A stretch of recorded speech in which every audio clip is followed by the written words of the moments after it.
자리에 앉아 주시기 바랍니다. 오늘 우리에게 주신 하나님의 말씀을 보도록 하겠습니다. 누가복음 18장 15절로 17절입니다. 세 절을 자막을 참조하시면서 우리 다 함께 같이 읽도록 하겠습니다. 15절 사람들이 예수께서 만져주심을 바라고 자기 어린아기를 데리고 오매 제자들이 보고 꾸짖거늘 예수께서 그 어린 아이들을 불러 가까이 하시고 이르시되 어린 아이들이 내게 오는 것을 용납하고 금하지 말라. 하나님의 나라가 이런 자의 것이니라. 내가 진실로 너희에게 이르노니 누구든지 하나님의 나라를 어린아이와 같이 받아들이지 않는 자는 결단코 거기 들어가지 못하리라 하시니라. 아멘. 할렐루야. 오늘도 하나님의 백성들 우리 예수님의 그 사랑과 은혜를 마음에 담고 이렇게 예배당에 모였습니다. 우리가 마음을 다해 뜻을 다해서 하나님을 경배할 때 이 시간 주께서 함께하사 저와 여러분들에게 큰 은혜 베풀어 주실 줄 믿습니다. 오늘은 어린이 주일이죠. 어린이날이기도 합니다. 해마다 한 번씩 이렇게 우리가 기념을 하게 되는데 이 어린이날 하면 여러 가지가 많이 생각이 나죠. 올해는 우리가 이 어린이날을 어떻게 하나님 앞에서 잘 보낼까? 어린이들에 대해서 어떻게 우리가 생각하고 또 마음에 담을까? 어린이와 나와는 또 무슨 상관이 있을까? 없을까? 이런 부분들을 한번 여러분들이 생각나는 대로 한번 전체적으로 한번 생각하면서 오늘 예배를 통해서 하나님의 그 은혜를 받으시기를 간절히 바라겠습니다. 세상에서 어린이들은 정말 소중합니다. 아이들이 태어나야 나라가 또 존재하게 되는 겁니다. 그래서 어린이들은 굉장히 중요하죠. 그래서 나라마다 어린이날을 이렇게 정하고 기념하고 또 이렇게 하는데 우리나라도 역시 마찬가지입니다. 그렇지만 이제 우리가 여기에서 정말 하나 정리해야 되는 게 있어요. 어린이 아이 이 단어잖아요. 여러분 어린이가 무슨 뜻이에요? 어린아이가 무슨 뜻이에요? 정말 쉬운데도 쉬운 단어가 뭐냐고 물어보면은 그것을 대답하기가 참 또 어렵단 말이에요. 어찌 보면 한국말이 참 어렵기도 해요. 그래서 성경을 정말 잘 깨달으려면은 이 단어를 잘 이해를 하셔야 됩니다. 단어 하나하나가 정말 중요한 거고요. 단어 하나를 잘 깨달으면은 굉장히 성경이 왔다 갔다 합니다. 똑같이 말을 들었는데 어떤 분은 이렇게 알아듣고 어떤 분은 저렇게 알아듣잖아요. 그렇기 때문에 단어를 잘 이해를 해야 된다. 세상에서 어린아이는 정말 중요하죠. 그런데 알고 보면 하나님께서 정말 중요하다, 귀하다 하나님이 말씀하셨어요. 따라서 우리는 그 하나님이 어린아이, 어린이를 바라보는 어떤 그런 시각을 우리는 잘 알아야 된다. 그래서 오늘만큼은 어린아이, 어린이에 대한 그 이해를 좀 할 필요가 있다. 그래서 일단 전체적으로 성경을 잘 이해하려면은요, 어린아이 그러면은 이 세 가지 관점으로 여러분들이 알아야 성경을 제대로 깨닫습니다. 하나는 사람의 관점이에요. 육적인 관점이죠. 그래서 어린아이 그러면 나이를 생각하죠.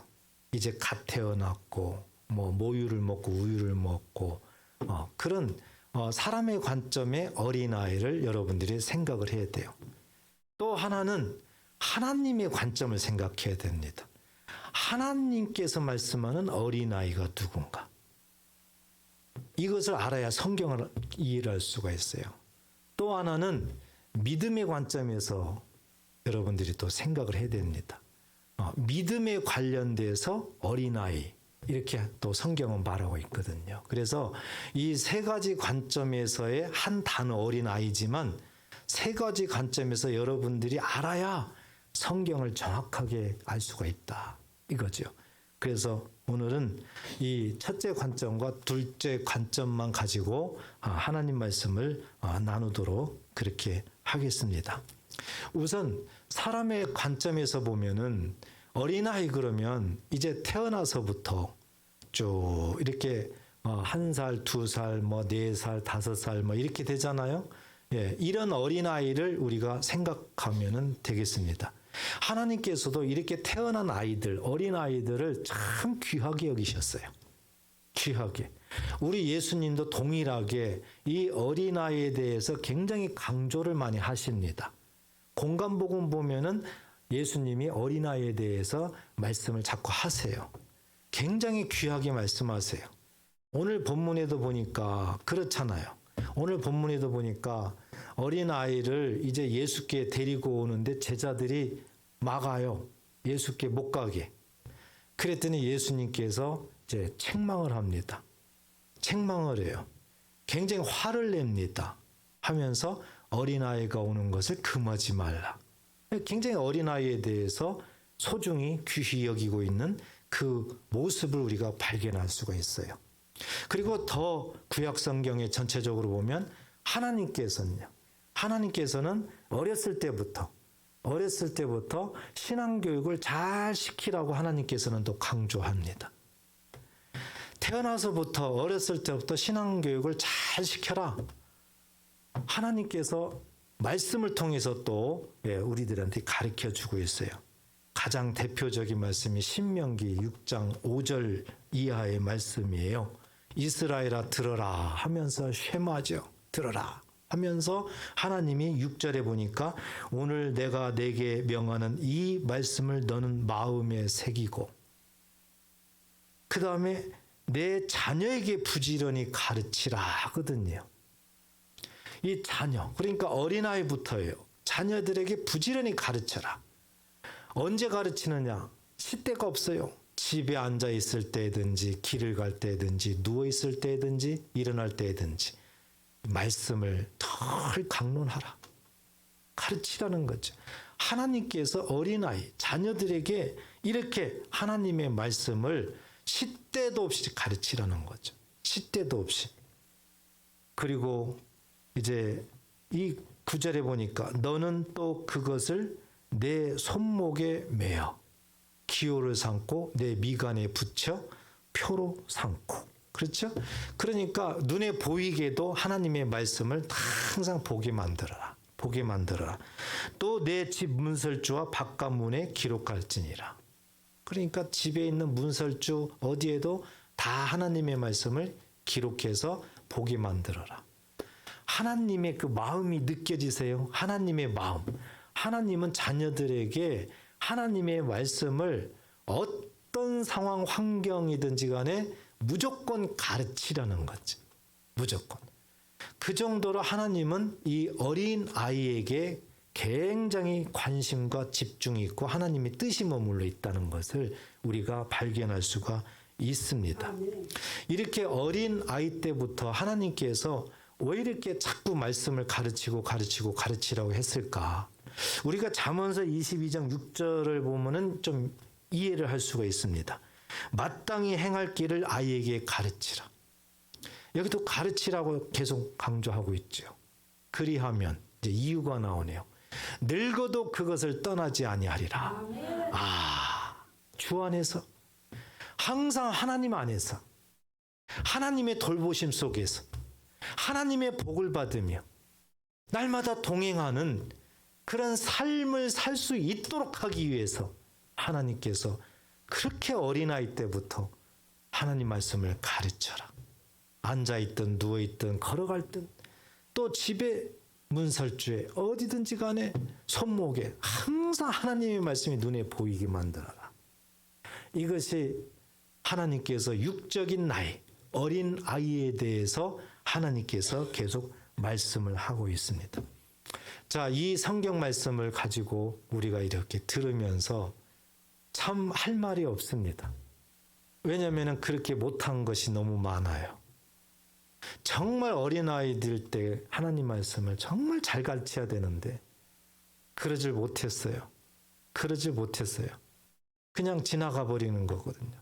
알고 보면 하나님이 자녀들을 그렇게 복 주려고 어렸을 때부터 성경을 가르치라고 그렇게 말씀하는데 그것에 우리는 순종하지 못했음을 고백하는 것입니다.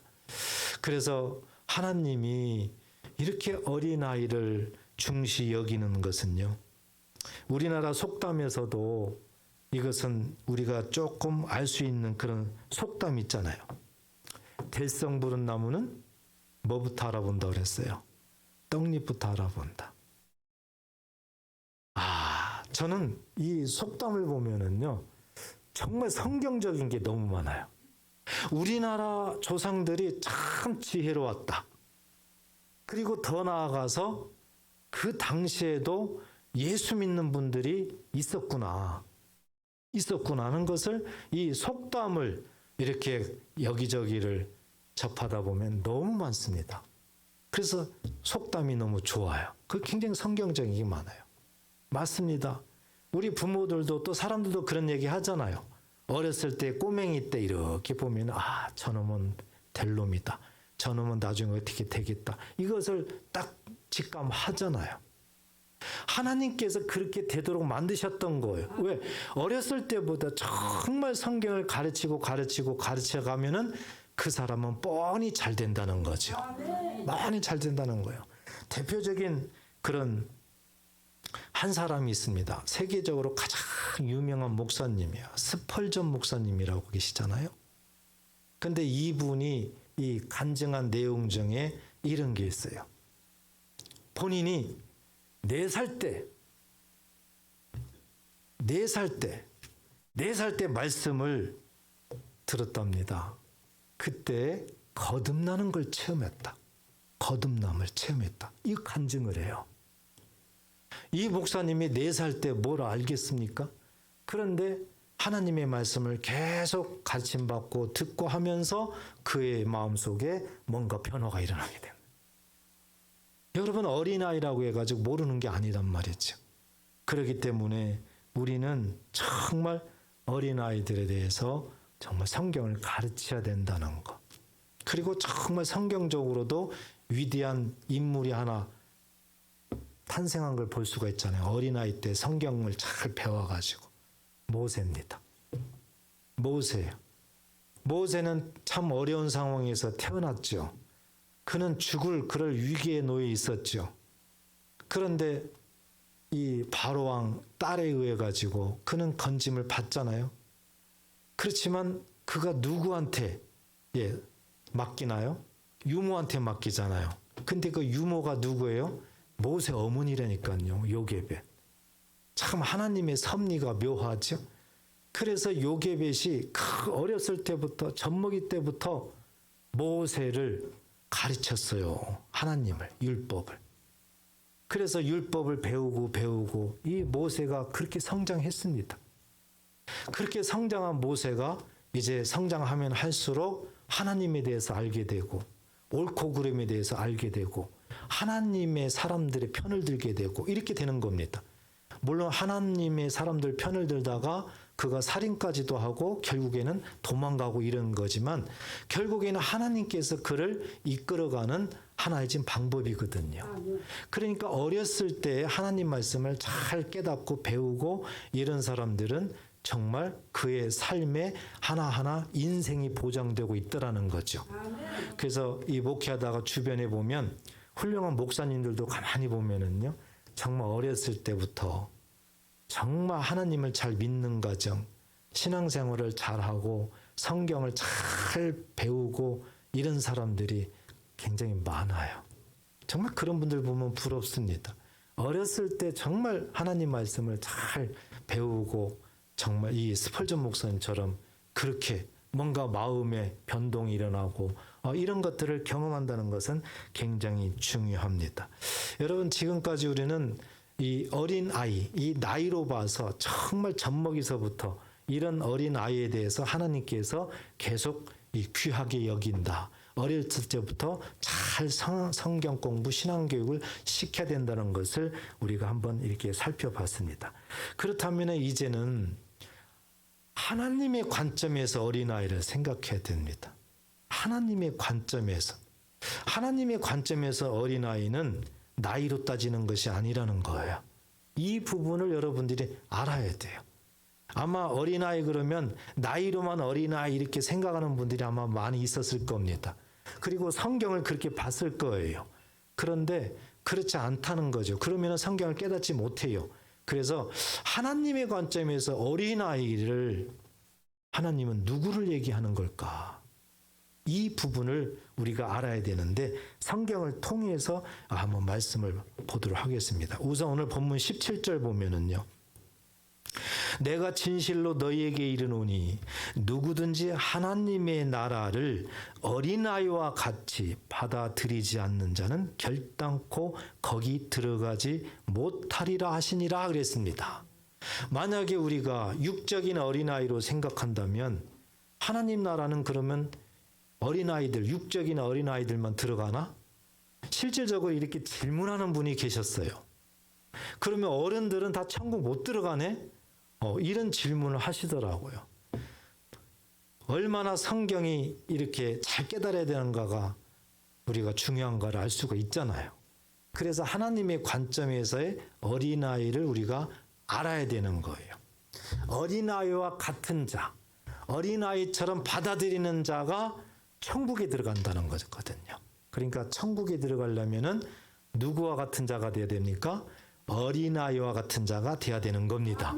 그런데 이것이 사람의 관점에서 나이로 보는 어린아이가 아니라 하나님의 관점에서 어린아이이기 때문에 그게 무슨 뜻인가를 알아야 된다는 겁니다. 자, 우리가 성경을 통해서 한번 보겠습니다. 누가복음 10장에 보면은 우리 예수님께서 이제 제자들에게 하나님의 말씀을 가르치죠. 천국에 대해서 가르칩니다. 그리고 이제 그들에게 복음을 전하도록 전도 여행을 보냅니다. 그래서 12 제자 또 한 번은 70인의 제자들을 이렇게 전도 여행을 보냅니다.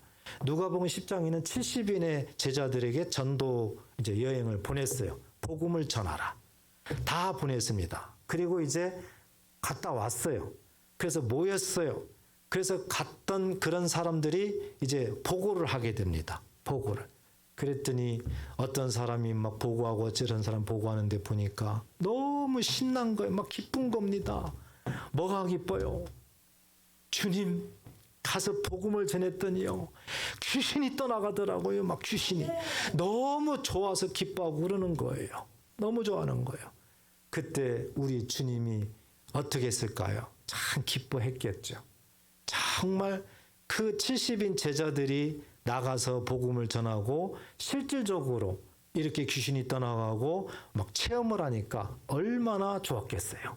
그런데 우리 주님은 한 단계 더 말을 합니다. 그것 때문에 기뻐하지 마라. 그것 때문에 기뻐하지 마라. 그렇게 된다는 것은 네 이름이 하늘에 기록됐다는 것이야. 그러니까 하늘에 네 이름이 기록된 것으로 기뻐하라 하면서 우리 주님이 제자들에게 그 기쁨으로 더 한 단계 한 차원 높여서 이제 그 뜻을 설명을 해줍니다. 그러고 나서 예수님이 하나님 앞에 감사 기도를 해요. 얼마나 제자들을 통해서 하나님이 기뻐하실까? 감사 기도해요. 그 기도하는 내용을 보니까 누가복음 10장 21절에 보니까 그때 그랬어요. 그때. 그러니까 지금 전도여행 보고하고 막 이렇게 기뻐하고 이럴 때죠. 누가복음 10장 21절. 그때 예수께서 성령으로 기뻐하시며 성령, 우리 예수님이 성령과 함께 계십니다. 기뻐하시며 이르시되 천지의 주제이신 아버지여. 기도하는 거죠. 이것을 지혜롭고 슬기 있는 자들에게는 숨기시고 그랬습니다. 하나님 말씀 잘 깨달으셔야 됩니다. 그냥 눈으로 볼 때는 지혜롭고 슬기 있는 자 최고잖아요. 최고의 사람이잖아요. 그런데 숨기시고 그랬어요. 숨기는 것은 좋지 않은 거잖아요. 벌써 꼬이지요. 이해가 잘 안 가요. 그런데 뒤에 보니까 어린아이들에게는 나타내심을 감사하나이다. 아멘. 아니 우리 예수님이 하나님 앞에 감사 기도하는 거 보니까 우리 생각 같으면 지혜롭고 슬기 있는 자에게 나타내심을 감사하나이다 이렇게 기도해야 맞아요. 그리고 어린아이는 뭐 알아 저것들이. 그게 뭐가 이렇게 중요해요? 그런데 거꾸로 우리 주님은 기도하고 있단 말이에요. 지혜롭고 슬기 있는 자들에게는 숨기시고 어린아이들에게는 나타내심을 감사하나이다 그랬거든요. 그러면 우리 주님이 기도하는 그 환경이 지금 어떤 환경이에요? 앞에 누가 있습니까? 예수님의 70인 제자들이 있어요. 예수님의 말씀을 듣고 복음을 깨닫고 예수님 말씀에 순종해서 나가서 복음을 전해라. 전도 여행을 보냈어요. 거기에 순종해서 그들은 전도 여행을 갔어요. 갔다가 와서 전도 보고를 하는데 막 귀신이 떠나가고 이런 일이 있고 저런 일이 있습니다. 기뻐 날린 거예요. 우리 예수님도 막 기뻐하고 있어요. 그 환경이에요. 그 환경. 그러면 예수님이 말하는 어린아이는 누구를 말하고 있을까요? 제자들입니다. 제자들이에요. 나이로 뭐 1살, 2살 그게 아니라 예수님 말씀에 순종해서 말씀을 듣고 복음을 전하고 갔다 와서 기뻐하고 이런 제자들을 말하고 있는 겁니다. 제자들을 꼭 깨달으시기 바랍니다. 하나님의 관점에서 어린아이는 이렇게 하나님 말씀을 듣고 그 말씀을 그대로 믿고 순종하고 그 말씀에 열매를 맺고 그런 사람을 말하는 거예요.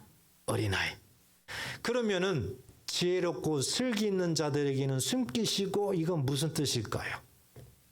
그 당시에 유대인들 바리새인, 서기관, 대제사장 그들은 뭡니까? 하나님을 잘 안다는 사람들이에요.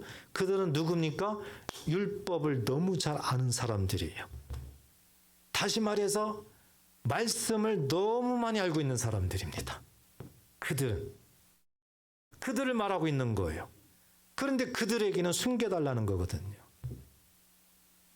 말씀은 많이 알고 있지만은 실질적으로 순종하지 않고 하나님을 잘 믿지도 못하고 열매도 없고 그런 사람을 말하고 있는 거예요. 마치 나무로 비교하면 우리 예수님이 무화과나무. 너무 잎이 무성하죠. 그런데 뭐가 없어요? 열매가 없어요. 바로 잎이 무성한 이 무화과나무가 바로 유대인들을 상징하게 되는 거고 바로 이러한 자를 그들은 스스로 지혜롭고 스스로 똑똑하다 그렇게 말하는 자들이에요. 그렇지만 하나님이 보셨을 때는 하나님과는 상관이 없는 자. 하나님과 상관이 있는 자는 어린아이. 예수님이 전도 여행 보내서 그 말에 순종해서 전도 여행 갔다가 와서 정말 기뻐서 감사하며 주님 앞에 담대하게 전도 보고하고 있는 그 예수님의 제자들. 이 자들을 우리 예수님은 어린아이다. 이렇게 말하고 있는 줄을 꼭 믿으시기 바랍니다. 자, 하나님의 관점에서 어린아이가 누군가를 우리에게 가르쳐 주셨어요. 그러면 과연 나는 하나님이 보셨을 때 어린아이인가? 이것을 생각하셔야 됩니다. 여러분들 말씀은 하나님이 지금 저와 여러분들에게 하시는 말씀이에요. 이렇게 기록되어 있는 것만 우리가 눈으로 보고 그때는 그랬었구나. 그게 아닙니다. 하나님은 살아계십니다. 믿으십니까? 하나님은 지금 말씀하고 있는 거예요. 이 기록되어 있는 말씀을 우리한테 지금 하나님의 음성으로 들려주는 거예요. 우리에게 질문하는 겁니다. 너는 어린아이냐? 하나님이 보셨을 때 너는 어린아이냐? 우리에게 말씀합니다. 그리고 정말 어린아이라면 하나님께서 가만히 계시질 않아요. 하나님께서 굉장한 어린아이 그런 하나님의 보호하심, 영적인 배경을 하나님께서 또 우리들한테 보여주고 있습니다. 마태복음 18장 10절에 보면 우리 예수님이 이 말씀하셨어요. 삼가 이 작은 자 중에 하나도 업신여기지 말라. 이 작은 자는 어린아이예요. 우리 예수님이 또 어린아이에 대해서 강조하잖아요. 업신여기지 말라. 함부로 대하지 말라. 너희에게 말하노니 우리 예수님께서 제자들에게 또 우리에게 말씀합니다. 너희에게 말하노니 그들의 천사들이 그랬습니다. 여기서 그들은 누굽니까? 작은 자죠. 어린아이입니다. 어린아이의 천사들이 그랬습니다. 그러니까 어린아이에게는 항상 누가 있다는 겁니까? 천사가 있다는 거예요.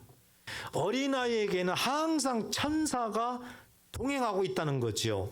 천사들이 하늘에 계신 내 아버지의 얼굴을 항상 배옵느니라 그랬습니다. 그러니까 어린아이와 하나님 사이에 이 천사가 항상 왔다 갔다 하는 거예요. 왔다 갔다 하는 거죠.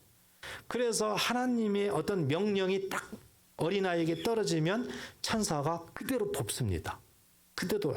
그러니까 천사가 아무한테나 돕는 것이 아니겠죠. 천사는 누구한테 돕는 거예요? 어린아이한테 돕는 거예요. 어린아이가 하나님의 관점으로 누군가인지 이해되시죠? 자, 이렇게 하나님께서 천사들을 어린아이에게 붙이셨다. 그런데 이 구약 성경에는 어린아이를 이렇게도 표현했습니다. 시편 34편 7절에 보면 이런 말씀을 하셨어요. 여호와의 천사가 주를 경외하는 자를 둘러 진치고 그들을 건지시는도다. 아멘. 여호와의 천사가 주를 경외하는 자를 둘러 진치고 그들을 건지시는도다. 자, 여기에는 주를 경외하는 자 이렇게 나오죠. 주를 경외하는 자. 이 주를 경외하는 자가 하나님의 관점에서 어린아이입니다. 어린아이. 분명히 예수님도 마태복음 18장 10절에 어린아이에게 천사를 붙였다고 그랬거든요. 근데 시편 34편 7절 보니까 천사가 누구를 둘러 진치고 있어요? 주를 경외하는 자. 그러므로 주를 경외하는 자는 하나님의 관점에서 어린아이다. 이것을 우리에게 이렇게 깨닫게 하시는 겁니다. 자, 과연 이런 사람들이 누구일까? 우리가 성경에서 보면 아브라함을 생각할 수 있어요. 아브라함은 육적인 어린아이가 아니죠. 그런 나이가 꽤 많죠. 그런데 우상을 섬기면서 저 갈대아 우르 지방에서 그 대대로 우상을 섬기고 우상을 만들어서 팔고 정말 하나님이 진노하는 그런 일을 하고 살았던 사람이 아브라함입니다. 그런데 하나님께서 일방적으로 아브라함을 택하셨어요. 아브라함을 부르셨어요. 아브라함에게 하나님의 음성을 들려주셨어요. 아브라함은 그 하나님의 음성에 한가할 수가 없었어요. 그냥 곧 죽을 것 같았어요. 무조건 순종할 수밖에 없었어요. 그래서 하나님께서 아브라함아 아브라함아 하면서 너는 네 아비와 친척과 네가 있는 땅을 떠나라 하면서 내가 지시한 땅으로 너는 가라. 아브라함은 그냥 그 말씀에 순종합니다. 그래서 순종해서 먼 곳으로 온 데가 가나안 땅이에요. 가나안 땅. 이 가나안 땅에서 하나님께서 아브라함에게 계속해서 함께 하시면서 아브라함에게 나타납니다.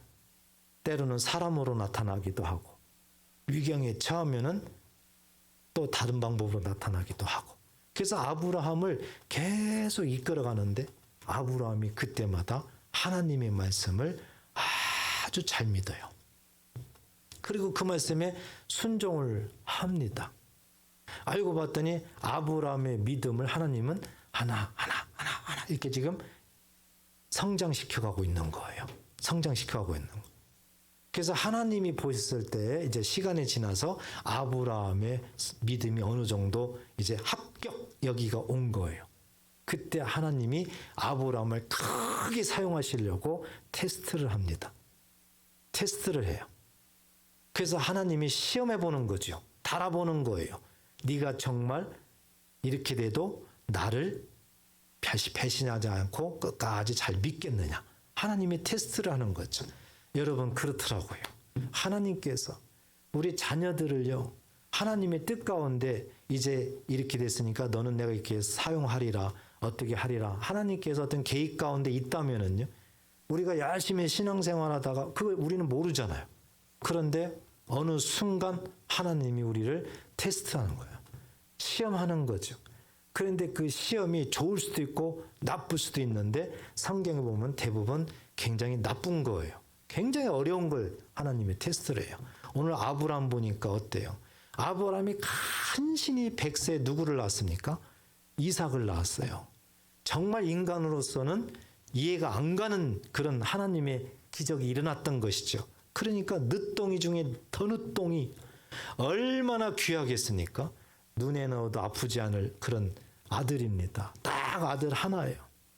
그래서 이 아들이 이제 잘 성장했습니다. 이제 10대 소년이 됐어요. 10대 소년이.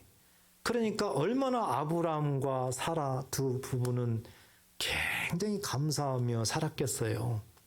그런데 어느 날 갑자기 웬 날벼락 하나님의 음성이 들려요. 아브라함아 하면서 네 아들 이삭을 번제로 드려라 그러는 겁니다. 번제로 드려. 여러분 번제는 뭐예요? 제사 때예요. 어떻게 드려요? 다 태워서 죽여요. 태워서. 인간적으로 보면은 그렇게 잔인하잖아요. 아브라함에게 하나님이 이런 방법으로 네 아들을 나 여호와께 바쳐라 하는 거죠. 만약에 아브라함이 인간적인 마음으로 하나님을 바라봤다면 여러분 하나님 앞에 드릴 수 있을까요? 불가능합니다. 그 당시에 아브라함에게 가장 소중하고 귀했던 것은 뭐였을까요? 아들 이삭이죠. 아들 이삭입니다. 이것을 하나님이 바쳐라 했고요. 그런데 성경에 보니까 창세기 22장 보면 성경에 보니까 아브라함은요 잠깐이라도 주저하지 않았어요. 즉시 하나님 말씀에 순종을 했습니다. 알겠습니다. 바치겠습니다. 그것도 얼마나 바치고 싶어서 안달이 났는지 새벽에 일어납니다. 새벽에. 아니 아들을 죽이라고 하나님이 그러는데 새벽에 일어날 부모가 어디가 있습니까? 천천히 늦게 잠에 깨어서도 늦게 일어나야죠. 왜? 조금이라도 시간을 벌어야 되니까. 그런데 아브라함은요 새벽에 일어나가지고 하인 둘하고 다 챙겨가지고 빨리 가자 그러는 거예요. 아브라함은 절대적으로 순종을 하고 있어요. 왜 아브라함이 이렇게 했을까? 하나님이 그에게 믿음을 키워줘. 믿음을.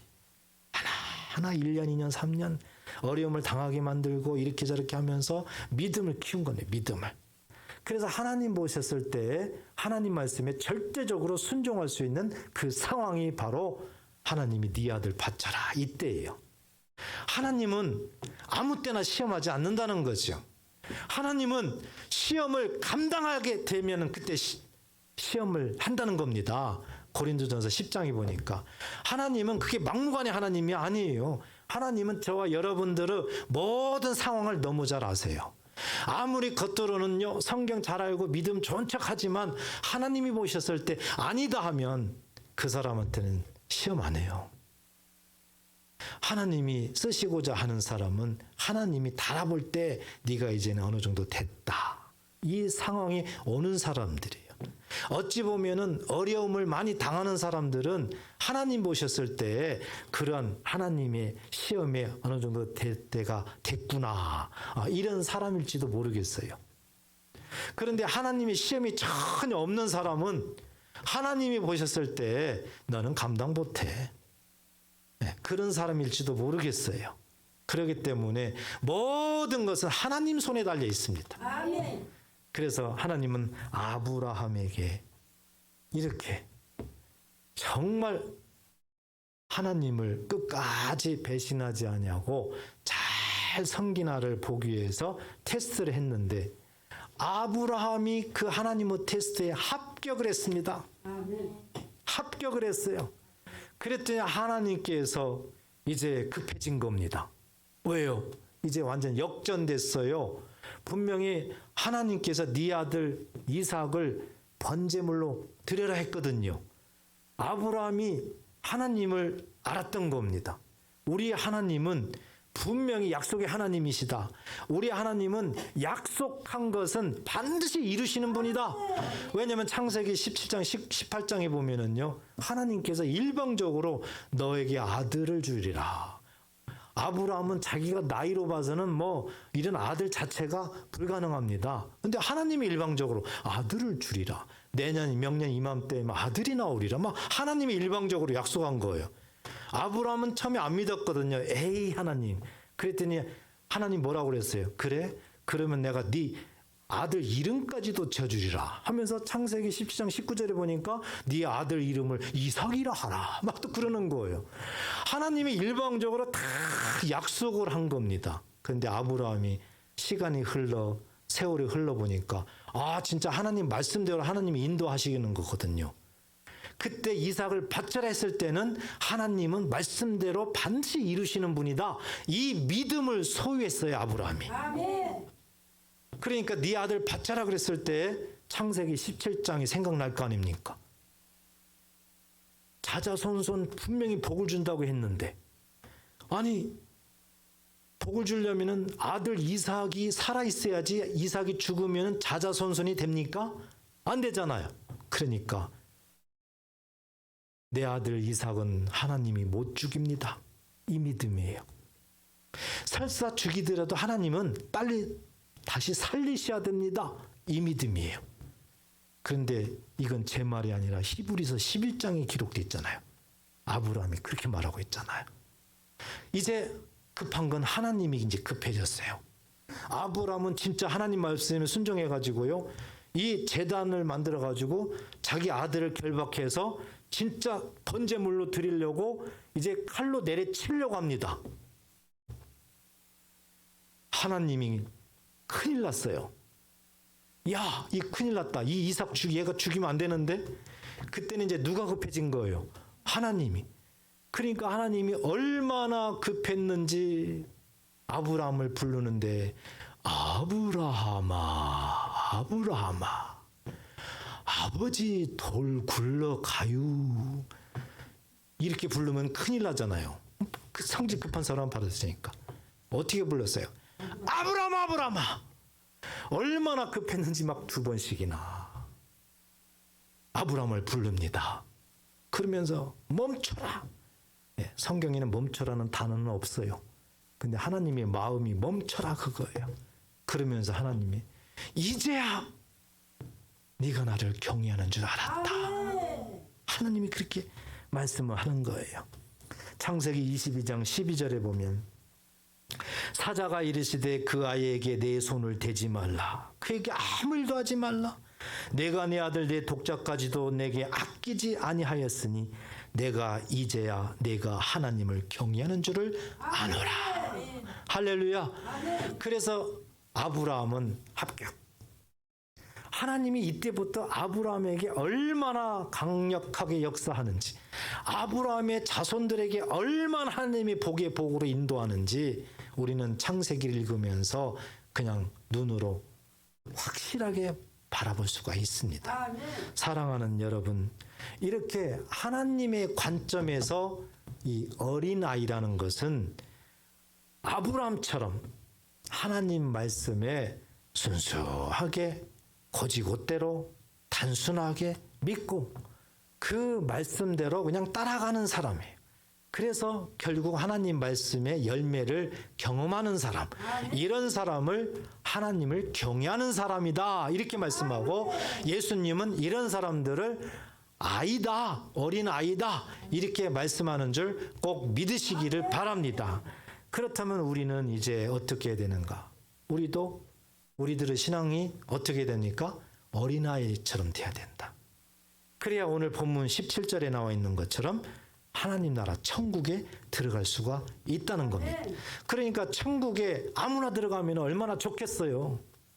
천국에 교회 다닌다고 다 들어가면 얼마나 좋겠느냐고요. 그런데 그렇지 않습니다. 아무리 교회 다녀도 천국에 못 들어가는 사람이 있습니다. 아마 제 생각에는 많습니다. 그렇기 때문에 정말 천국에 들어가려면 어떻게 해야 되는가? 이것은 분명히 나의 생사 문제예요. 이건 누구 문제가 아닙니다. 내 문제입니다. 정말 내가 이 부분을 해결해야 됩니다. 그러면 우리는 어떻게 해결해야 될까요? 우리에게 이미 말씀을 통해서 예수님이 말씀하셨어요.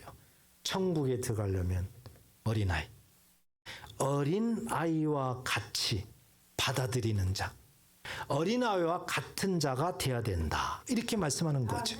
만약에 그렇지 않으면 오늘 17절 하반절에는 결단코라는 단어를 썼어요. 완전 부정이에요. 결단코 거기 천국에 들어가지 못하리라 그랬거든요. 그러니까 어린아이가 돼야 되는 것이 가장 지금 현실적으로 중요한 일이에요. 그런데 어린아이가 누군가 봤더니 아브라함처럼 그래요. 그럼 우리가 어린아이의 특성을 한번 가만히 생각해 보자고요. 어린아이들요. 이렇게 모유 먹고 우유 먹고 이런 애들, 엄마 품에 있고 아장아장 걸어다니고 이런 애들 한번 생각해 보세요. 요즘은요, 뭐 초등학교만 들어가도, 아니 유치원만 들어가도 말도 잘 안 듣죠. 중학교, 고등학교 되면은 이건 어린아이라고 할 수도 없고요. 이건 요즘은 이상하게 됐잖아요. 그러니까 이제 모유 먹고 엄마 품에서 아장아장 열 때까지만 한번 생각을 해보자고요. 그 어린아이들의 특성이 뭡니까? 참 단순하잖아요. 그죠? 단순해요. 아주 단순하게 믿어요, 그냥. 그죠? 부모님이 뭐 어떻게 하면은 그냥 믿어요. 그냥 아이들만 까꿍까꿍 해봐요. 속잖아요. 뭐 좋아하는 줄 알고 그냥 웃잖아요. 믿어요, 부모들을. 참 단순하게 순수하게 믿는 어린아이의 특성을 우리가 발견할 수가 있어요. 아브라함이 그랬습니다. 하나님의 말씀을 그렇게 믿었어요. 여러분, 하나님 말씀은 그렇게 믿어야 된다는 거예요. 계산을 합니다. 정말일까? 아닐 텐데, 이것은 거짓말할 건데, 하여튼 굉장히 내 생각을 많이 넣어요. 그래가지고 하나님의 말씀을 잘 안 믿으려고 그래요. 이것이 대부분 우리 사람들의 속성입니다. 그렇지만 어린아이가 되려면 실질적으로 육적인 어린아이처럼 단순해야 됩니다. 순수해야 돼요. 그래야 그것이 믿어지는 거거든요. 그래서 대부분 성격이 단순한 사람들이 믿음이 쑥쑥 성장해요. 대부분 단순한 사람들이 하나님 앞에 복을 받더라고요. 복잡한 사람들은 참 복잡해요. 복잡한 사람들은 되는 것 같아도 또 안 되고 원점으로 돌아가고 죽을 때까지 그럽니다. 죽을 때까지. 하나님은 어린아이가 되라. 단순해라. 단순하게 순수하게 복음을 받아들여라. 이것을 우리에게 말씀하는 줄 믿으시기 바랍니다. 이것을 우리가 고쳐야 되고 준비해야 됩니다. 또 하나는 어린아이들은요, 부모에게 절대 순종합니다. 한번 엄마 품속에 있는 어린아이 보세요. 그냥 완전 맡겨버리잖아요. 자기를 완전 다 맡기잖아요. 아장아장 걸어가는 어린아이도 보세요. 엄마가 어디 데리고 가면 그냥 따라가잖아요. 안 간다고 하더라도 그냥 끌고 가면 딱 가잖아요. 결국에는. 절대적으로 순종해요. 이게 어린아이들의 특성입니다. 무슨 얘기예요? 하나님 말씀, 하나님께 절대적으로 신뢰하라는 겁니다. 하나님을 신뢰하라는 거죠. 절대적으로. 히브리서 11장 6절에 보면은 믿음이 없이는 하나님을 기쁘시게 하지 못하나니. 하나님을 절대적으로 신뢰하지 못하면은 믿음이 생길 수도 없고요. 하나님을 기쁘시게 할 수가 없어요. 그렇기 때문에 우리가 정말 중요한 것은 어린아이처럼 되려면은 그 육적인 어린아이가 부모에게 모든 걸 다 완전 자기 몸을 맡겨버리는 거예요. 뭐 죽이든지 살린지 모르잖아요. 그냥 맡겨버려요.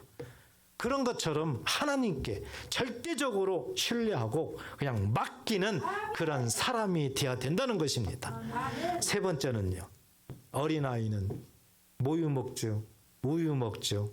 시간이 지나면 어떻게 됩니까? 성장해요. 잘합니다.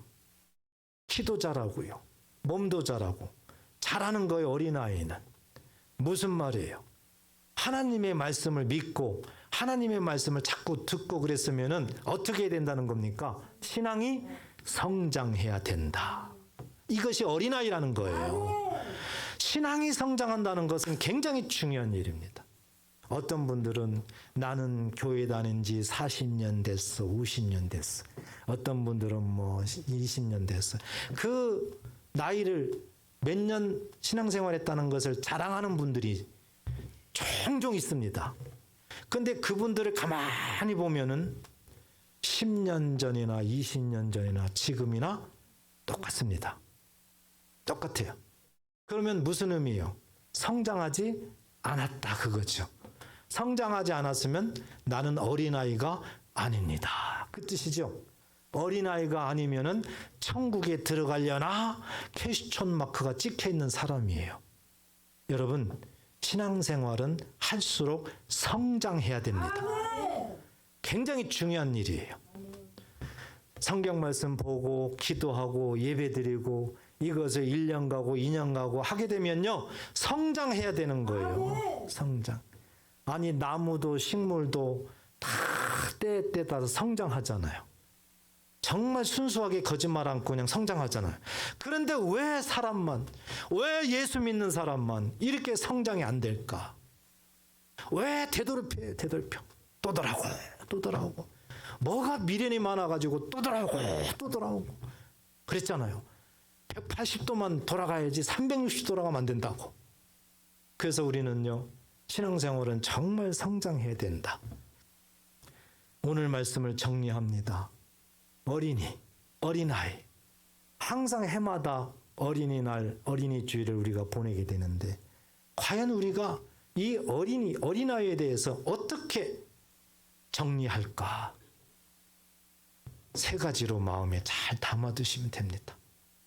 하나는 육적인 어린아이, 나이를 보고 어린아이. 하나님은 그 어린아이 때부터 신앙교육을 잘 시켜라. 또 하나는 뭐였습니까? 하나님 관점에서 어린아이, 나이가 아니에요. 그 사람은 누구였습니까? 예수님의 제자들이었어요. 전도여행 갔다가 기뻐가지고 좋아하는. 구약에 보니까 누구와 같은 사람이에요? 아브람과 같은 사람. 결국 그 사람들은 누구예요? 여호와를 경외하는 자. 이런 자들을 어린아이라고 우리에게 말씀을 합니다.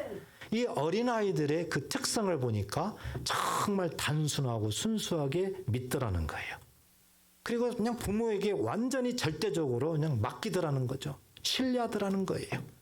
그리고 성장하더라는 겁니다. 우리도 신앙생활이 꼭 그렇게 돼야 될 줄 믿습니다. 지금부터라도 하나님 앞에, 하나님, 지금까지 내가 어린아이가 되지 못했습니다. 내가 천국에 들어가려면 어린아이가 돼야 되는데 지금부터 나를 도와주시고 정말 하나님 말씀을 단순하게 순수하게 믿어지게 해주시고 하나님을 절대적으로 신뢰하고 말씀을 듣고 설교를 듣고 기도할 때마다 내가 믿음이 성장되도록 도와주시옵소서 하고 여러분들이 이제 기도 제목이 생긴 겁니다. 꼭 그렇게 돼서 우리 모두가 다 천국에 입성하는 하나님의 자녀들 되시기를 주의 이름으로 축복합니다.